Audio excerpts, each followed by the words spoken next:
자, 오늘은 가장 어려운 일, 바로 용서. 가장 어려운 일, 바로 용서라는 제목을 가지고 우리 비전매체 친구들과 함께 말씀을 나누도록 하겠습니다. 우리 옆에 사람하고 툭닥툭닥 하지 말고 말씀에 집중해 주시기 바랍니다. 여러분 추석 잘 지냈죠? 막 친척들 많이 와가지고, 아니, 시골 가서, 먼 길 가서 할머니 할아버지께 자용도 부리고, 그다음에 거기에 대응하는 여러 가지 용돈도 많이 받고, 그렇죠? 참 기분 좋은 명절이었죠. 잠시 동안 뭐 학교 가는 것도 있고 공부하는 것도 있고 잘 지냈으리라고 믿습니다. 여러분 얼굴 보니까 정말 얼굴이 보름달 같아요. 너무나도 잘 먹어서 그런지 얼굴이 너무 환해졌어. 제 마음 같아서는 뭐 1년에 한 4번 정도 추석을 보내고 싶지만, 자, 오늘은 용서라는 주제 말씀을 가지고 나눌 텐데, 여러분은 어디까지 한번 용서해 보셨나요? 나 여기까지 한번 용서해 봤다. 좀 자랑하고, 은우 손 든 거야? 아, 손 들었어. 나 어디까지 용서해 봤어요? 나는 친구의 아니면 부모님의 어떤 잘못까지 한번 용서해 봤습니다라고 한번 나눠볼 수 있는 친구 있어요? 찬미. 제가 한 번 신은 신발을 네.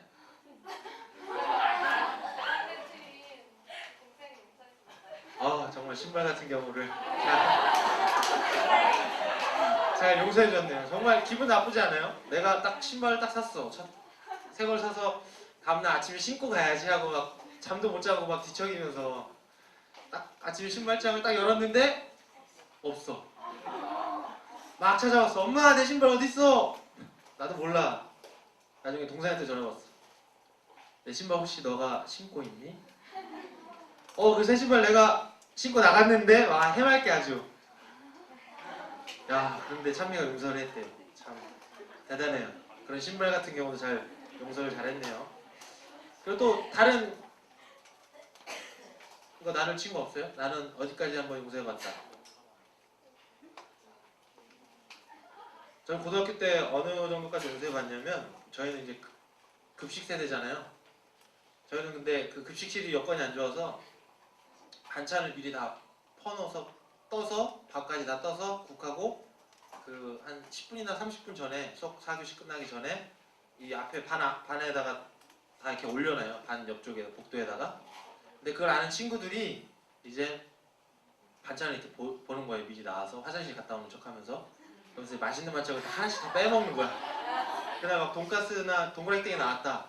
그러면 다 들쳐가지고 한두 개씩 빼먹고 막 하나만 남겨놓고 이렇게 먹는 경우가 있는데, 이제 그게 되게 치열하겠죠. 딱 점심 딱 4교시 종이 딱 울리면 바로 그 복도로 나가서 이제 그걸 하나씩 찾는데, 마침 제 걸 열었는데 맛있는 반찬이 하나밖에 없는 거야. 돈가스였는데 그 누가 빼먹은 거죠. 막 열이 엄청나게 났어. 오늘 그거 진짜 맛있겠다 하고 맛있게 먹어야지 했는데 그게 마침 하나밖에 없는 거야. 그래서 얼마나 열이 받죠. 그리고 대충 누군지도 알고 있으니까. 근데 용서했어요. 왜 그런지 알아요? 내가 힘이 없어서. 그 친구는 힘이 무지 셌거든. 잘못 건드리면 1년 동안 학교 생활이 너무나도 힘들었기 때문에, 주님 제가 용서할게요, 힘이 없어서 용서할게요, 이렇게 용서했어요.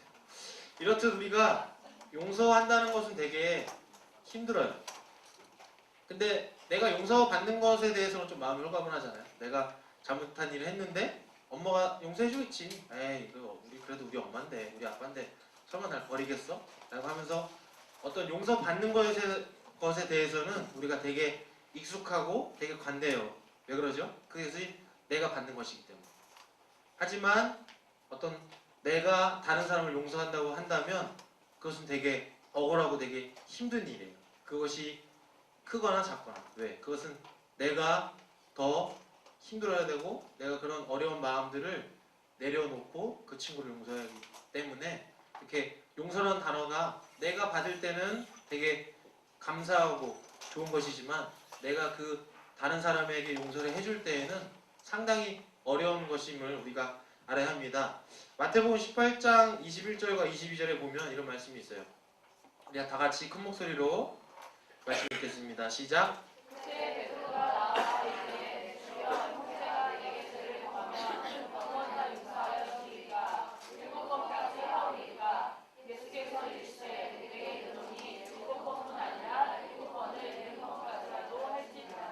말씀 그대로 띄워주시고 베드로가 주님께 물어요. 예수님, 제가 나의 형제가 내게 죄를 범하면 몇 번이나 용서해줘야 돼요? 저는 7번까지는 할 수 있을 것 같아요, 예수님. 되게 잘 모르겠지만 이 당시 상황을 보면 이 유대의 그 당시의 관습을 보면 한 용서를 3번 이상 해주는 것, 3번 정도 용서를 해주는 것은 되게 관대한 것, 관대한 사람이라는 것을 알 수 있는 그런 척도가 있었다고 해요. 그러니까 베드로는 되게 자신 있게 말한 거죠. 예수님, 지금 우리 세상적인 관점에서는 3번을 용서하면 되게 관대한 사람이고 대단한 사람이라고 일컫는데 저는 7번까지 용서할 수 있어요, 예수님. 이렇게 되게 의기양양하게, 되게 자랑스럽게, 천연덕스럽게 예수님께 이렇게 자랑하는 모습을 볼 수 있어요. 근데 예수님이 정말 파격적으로 얘기하시죠. 야, 베드로야, 7번뿐 아니라 7번씩 70번까지라도 너가 용서를 해줘야 돼 라고 이렇게 말하고 있습니다. 그럼 문자 그대로 해석해서 77에 49, 490번 용서하라는 거?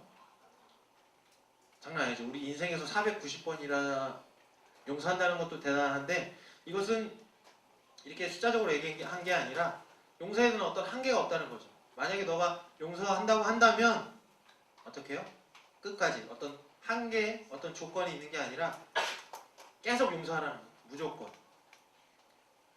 베드로는 참 부끄러웠겠죠. 내가 이렇게 자랑을 하려고 하나님께, 예수님께 이렇게 물어봤는데 예수님은 오히려 베드로야, 너 진짜 대단하다. 이 세상에서는 3번만 용서하면 대단한 사람인데 너는 7번까지라도 용서할 수 있으니 얼마나 큰 역시 너는 내 수제자가 맞구나라고 칭찬해주면 얼마나 좋을 거야. 그치? 베드로도 상처도 안 받고. 그런데 칭찬은커녕 베드로야, 70번씩 7번이라도 더 용서해야 돼. 용서에 대한 한계가 없는 거야 라고 이렇게 말씀을 하고 계십니다. 그러니까 베드로가 이해가 되기 힘든 거예요. 당시 세상적인 그런 관점에서, 그런 유대의 관점에서는 그것이 대단한 것인데 무제한으로 무조건적으로 용서를 해주라고 하니까 예수님께서 베드로가 이해하기 쉽도록 이제 비유를 통하여서 말씀해 주십니다. 그 비유가 마태복음 18장 23절부터 34절까지 있는데 그 1만 달란트 빚진 자에 대한 이야기예요. 어느 왕이 이제 다 셈을 하려고 하는데 1만 달란트를 빚진 자가 있었어요. 그래서 왕이 이 자에게 너 이렇게 와가지고 나한테 1만 달란트를 빚졌으니까 너의 아내와 자식들 그리고 너가 가지고 있는 것을 모든 것을 팔아가지고 다 갚으라고 명령을 했어요. 근데 이 1만 달란트라는 개념이 지금의 상태로 어떠냐면 금으로 1달란트가 금으로 한 32kg 정도 돼요. 근데 그 1달란트의 가격이 우리나라 지금 금값으로 환산해서 32kg 정도를 환산해 보면 얼마더라?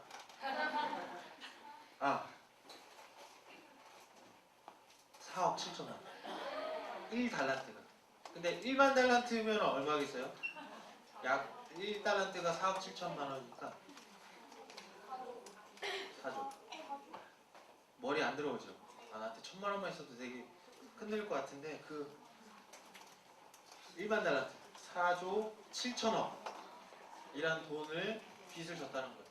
그러니까 어떻게 보면 갚을 수 없는 돈이라는 인식이죠. 우리도 개념으로 안 들어오잖아요. 4조 7천억이 얼마나 큰 돈인지. 김밥천국에서 그 메뉴를 얼마나 다 먹을 수 있고 우리가 PC방에서 한 1000년, 만년 동안 무한 정액으로 쓸 수 있는 그런 돈보다 더 큰 돈인데 근데 그 종은 정말 갚을 수 없잖아요. 주인에게 그 큰 돈을. 그러니까 빌어요. 엎드려서 기다려주세요. 제가 정말 갚겠습니다. 하지만 이 말은 좀 터무니없는 말이죠. 갚을 수가 없는 지경이니까. 근데 주인이 대단한 게 그 종의 그 마음을 되게 불쌍히 여기는 거예요. 그래서 야, 너 정말 불쌍하다. 내가 너의 빚을 탕감해 줄게. 아무 이유도 없이, 조건도 없이. 그 4조 7천억이라는 돈의 그 빚을 내가 제하해 줄게 라고 하고 풀어줍니다. 얼마나 감사하겠어요. 근데 이 종이 이제 풀려났어요. 그래서 길을 가는데 예전에 자기한테 100데나리온, 100 데나리온의 빚을 진 동료를 만난 거예요. 이 데나리온의 개념이 뭐냐면 한 데나리온이 하루치 일꾼의 품삯이에요. 그러니까 지금 하루에 한 10만 원 받는다고 하면 일단 좀 고급 인력이나 대충 해서 10만 원이라고 한다면 100일치 품삯이 얼마죠? 네? 계산이 안 돼요? 1000만 원. 1000만 원 정도의 돈을 구워준 것이에요. 근데 이 종이 이 구워준 동료를 보고 똑같이 해요.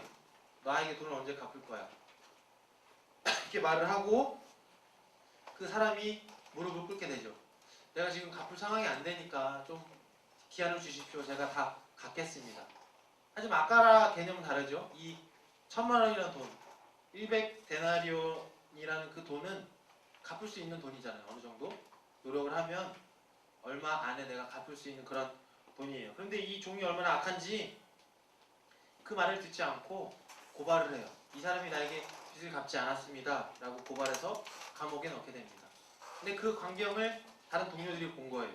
다른 동료를 보니까 너무도 어처구니 없는 거죠. 아니 자기는 아까 그 왕한테 그렇게 큰 돈에 갚을 수 없는 돈의 액수를 감면을 받았는데 돌아와서 자신한테 빚진 사람한테 그렇게 대하다니 참 황당한 거예요. 그래서 이 동료들이 이 종을 다시 왕에게 고발을 합니다. 그리고 그 사건을 상세하게 왕에게 설명을 하는 거예요. 그러니까 왕이 열받죠. 아니 나는 너에게 그렇게 큰 돈을 탕감해 주었는데 너는 고작 그 1000만 원이라는 돈 때문에 그 빚진 자를 감옥에 쳐넣어.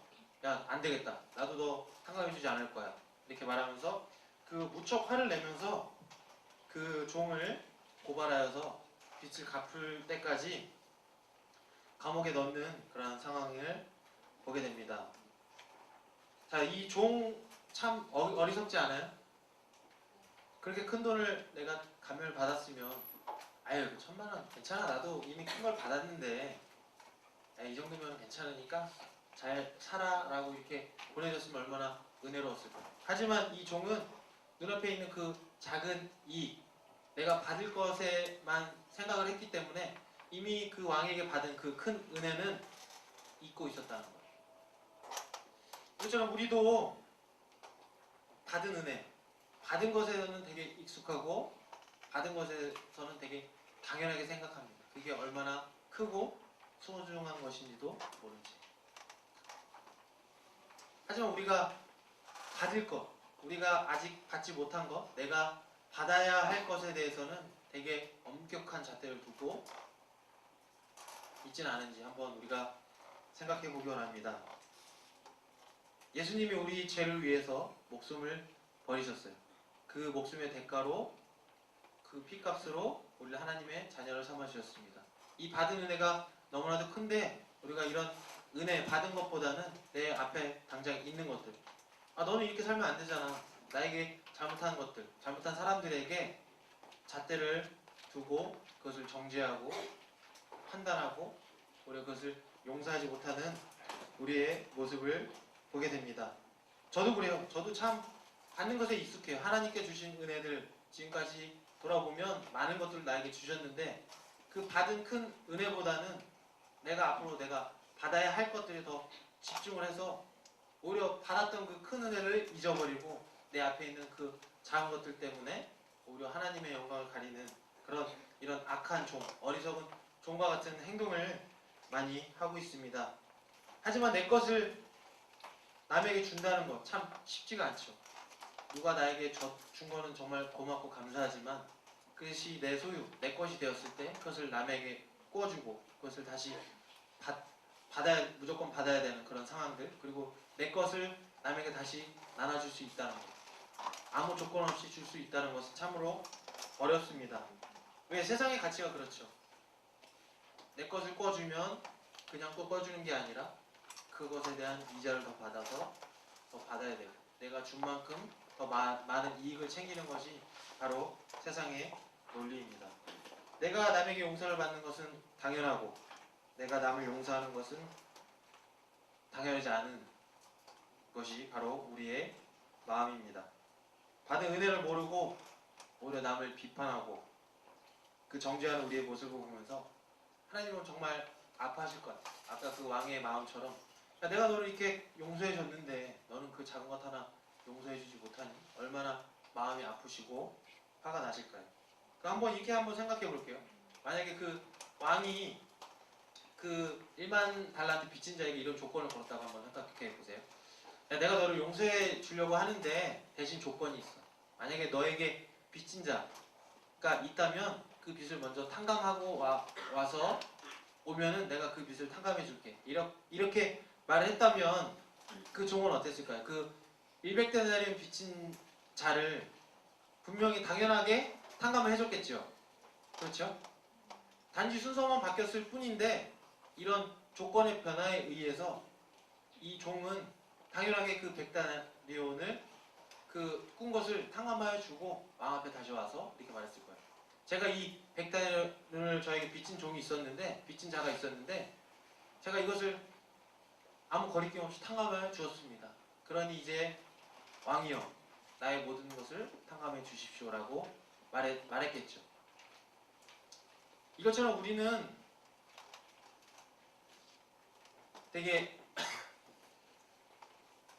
어리석고 너무나도 그 받을 은혜에만 너무나도 생각을 하고 있습니다. 만약에 내가 받을 은혜가 더 크다면 지금 내가 꾸어준 것, 지금 내가 용서해 줄 수 있는 거 다 용서하고 더 큰 것에 집중해서 가겠죠. 하지만 아까 그 반대 상황이었다면 종처럼 받은 것보다 내가 받아야 할 것에 더 집중하고 살고 있지는 않은지 정말 우리의 모습을 돌아보았으면 좋겠습니다. 이것이 무엇입니까? 억지로 어떤 환경 때문에 어떤 조건 때문에 용서를 하라는 것이 아니라 마음으로 우러나와서 용서를 먼저 하라는 거예요. 그 뒤에 조건들, 내가 너 다른 사람의 죄를 그 빚을 탕감해주고 오면 너가 나에게 빚진 것을 탕감해줄게. 어떤 조건부잖아요. 나에게 이익이 되니까 나에게 어떤 이익이 있으니까 분명하게 그 빚을 탕감해줄 수 있는 것이에요. 하지만 이런 반대의 상황이 됐다면 내가 그것을 정말 마음을 다해서 내가 받은 게 너무 크니까 나의 왕이 나에게 이미 큰 것을 줬기 때문에 그 은혜가 너무 감사해서 내가 다른 것들도 기꺼이 내가 용서할 수 있다. 그것이 무엇입니까? 그게 바로 마음으로 온전히 용서하는 것입니다. 마태복음 18장 35절에는 이런 말씀이 있습니다. 다 같이 우리 말씀을 읽겠습니다. 시작. 이와 같이 너희가 형제를 마음으로부터 용서하지 않는다면 하늘에 계신 내 아버지께서도 너희에게 이같이 하실 것이다. 자, 이와 같이 너희가 형제를 어떤 조건이나 내가 받을 이익 때문에 용서하는 것이 아니라 마음으로부터 정말 진정으로 용서하지 않는다면 하늘에 계신 내 아버지께서도 너희에게 이같이 하실 것이다라고 말하고 있습니다. 자, 그렇다면 용서에 대한 키는 주도권은 내가 가지고 있는 거예요. 내가 용서하면 하나님도 나를 용서해 주시고 내가 용서하지 않으면 하나님도 나를 용서해 주지 않는 거예요. 그러니까 용서의 시작은 용서를 할 수 있는 주권은 이제 나에게 달린 겁니다. 내가 용서하냐 용서하지 않느냐에 따라서 하나님께서도 나를 용서해 주시고 하나님께서도 나를 용서해 주지 않는다는 것을 우리가 분명히 말해야 합니다. 하지만 우리가 하나님 분명히 아는 것은 하나님의 자녀된 사람이라면 우리가 분명히 용서를 받았죠. 우리가 예수님을 알기도 전에 태초부터 하나님께서 우리를 택하여 지명하여 불러주셔서 그 무한한 사랑으로 우리를 품어주셨기 때문에 우리가 이 자리에 있을 수 있다는 것을 우리가 분명히 알아야 합니다. 우리가 한번 지금까지 살아온 곳에 한번 돌아와 보세요. 부모님이 나에게 해주었던 많은 것들 정말 큰 은혜죠. 그렇지만 우리는 그런 것 받은 것보다는 앞으로 부모님이 나에게 해줄 것들 내가 대학교 들어가고 지금 당장 신발을 사야 하고 뭐 학원을 가야 하고 어떤 것들 받아야 할 것에 더 많이 집중해서 오히려 지금까지 많은 받은 것들에 대해서 감사하고 있지는 않은지 오히려 그 나에게 주어진 환경을 비판하고 판단하고 원망하고 있지는 않은지 정말 우리의 삶을 한번 들어보기 원합니다. 하지만 그래도 너무나도 억울할 때가 있어요. 나는 이렇게 잘못을 하지 않았는데 왜 내가 이런 일을 당해서 이런 일을 겪어야 하고 왜 또 내가 그 사람을 용서해야 되지. 하지만 내가 용서하지 않으면 하나님께서 나를 용서하지 않는다. 왜 용서를 합니까? 결국에는 나를 위해서 용서합니다. 나를 위해서. 내가 온전히 용서받기 위해서 나를 용서하는 것입니다. 여러분이 알 영화인지 모르겠지만 예전에 밀양이라는 영화가 한참 우리 그리스도인에게 큰 충격을 준 적이 있습니다. 그 밀양이라는 내용이 뭐냐면 어느 어머니가 있는데 어느 범죄자로부터 아들이 살해를 당합니다. 근데 그 어머니는 독실한 그래도 크리스찬이었어요. 그래서 그 당한 일에 대해서 많이 기도하고 울면서 고심한 끝에 하나님께서 그 분을 용서하라는 마음을 주셨어요. 그래서 정말 그 사람을 찾아가 정말 어려운 마음으로 그 사람의 있는 감옥에 가서 면회를 신청해서 그 사람을 대면을 하게 됩니다. 얼마나 마음으로 찢어지겠어요. 하나님께서 용서하라고 마음을 주셨지만 눈앞에 내 자식이 사라졌는데 그 사람 때문에 내 자식이 죽었는데 얼마나 마음이 아프겠습니까? 그런데 더 희한한 것은 그 죄수가 손에 성경책을 들고 하나님을 자기도 하나님을 믿는다는 거예요. 그리고 이런 말을 합니다. 나 하나님한테 이미 용서받았습니다. 당신에게 내가 용서를 구할 건 없습니다. 라고 이렇게 말을 하고 떠납니다. 이것이 정말 과연 진정한 용서받은 자의 모습일까요?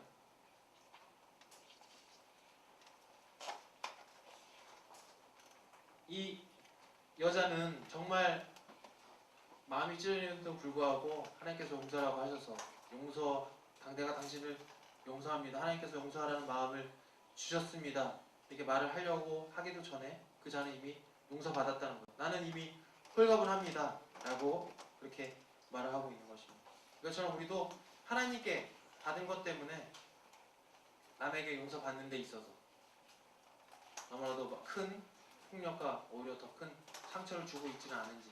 물론 하나님과 나와의 그런 회개의 관계, 용서의 관계도 중요하지만 내가 용서받을 그 사람에게도 오히려 찾아가서 용서를 구하고 마음을 다하여서 사죄하는 것. 그리고 그것을 온전히 그 사람도 받아들여서 온전히 용서를 해준다면 얼마나 보기 좋았을까. 하지만 그런 것들이 너무나도 폄하되고 그렇게 됐을 때 우리가 오히려 하나님이라는 이름, 하나님을 믿는 자는 사람의 이름을 통하여서 오히려 하나님의 영광을 가리고 있지는 않은지 우리가 한번 우리의 모습을 돌아보기 원합니다. 말은 쉽습니다. 용서해 주세요. 하지만 그 용서해 주는 사람의 입장을 우리가 한 번 더 생각해 본다면 우리가 용서받는 입장에서 또한 용서해 주는 입장에서 우리가 얼마나 더 조심스럽고 더 신중하게 용서를 구해야 되고 용서를 해줘야 되는지 한번 우리의 모습을 한번 들어보기 원합니다. 주님이 나를 먼저 용서해 주셨습니다. 우리가 알지도 못하는 그런 때부터 우리를 택하여 지명하여 불러주셔서 그 예수님 인간의 모양으로 오셔서 정말 종의 모습까지 낮추시고 목숨까지 버리시면서까지 우리를 끝까지 용서해 주셨습니다. 그 용서의 은혜를 아는 자만이 다른 것들을 우리가 용서할 수 있는 것입니다. 자, 이제 용서의 열쇠는 나에게 달려 있습니다. 하나님께 달려 있는 것이 아니라 내가 용서를 이와 같이 너희가 형제를 마음으로부터 용서하지 않는다면 하늘에 계신 내 아버지께서도 너희에게 이같이 하실 것이라고 분명히 하실 것입니다. 어떤 조건, 이익 때문에 우리가 용서하는 것이 아니라 어떤 분노와 억울함 때문에 우리가 그런 용서를 하는 것이 아니라 내가 먼저 받은 그 주님의 갚을 수 없는 은혜, 그 사랑을 생각할 때, 그 은혜 감사할 때 나를 위해 남을 용서하는 우리 귀한 비전 멘처 친구들이 되기를 축복합니다. 말씀을 마치겠습니다. 용서하는 것은 너무나도 어려운 일입니다. 저도 사람을 용서하는 것은 너무나도 어렵습니다. 하지만 그런 받은 은혜를 날마다 묵상하고 감사하며 살아간다면 어쩌면 그 용서는 오히려 더 쉬울 수도 있을 것입니다. 가장 어려운 일이 용서라고 하지만 우리가 날마다 주님의 음성을 듣고 주님의 말씀대로 산다면 가장 쉬운 일이 용서가 될 수 있을 것입니다. 우리 이 시간도 같이 나와서 찬양하고 우리 같이 기도하기 원합니다.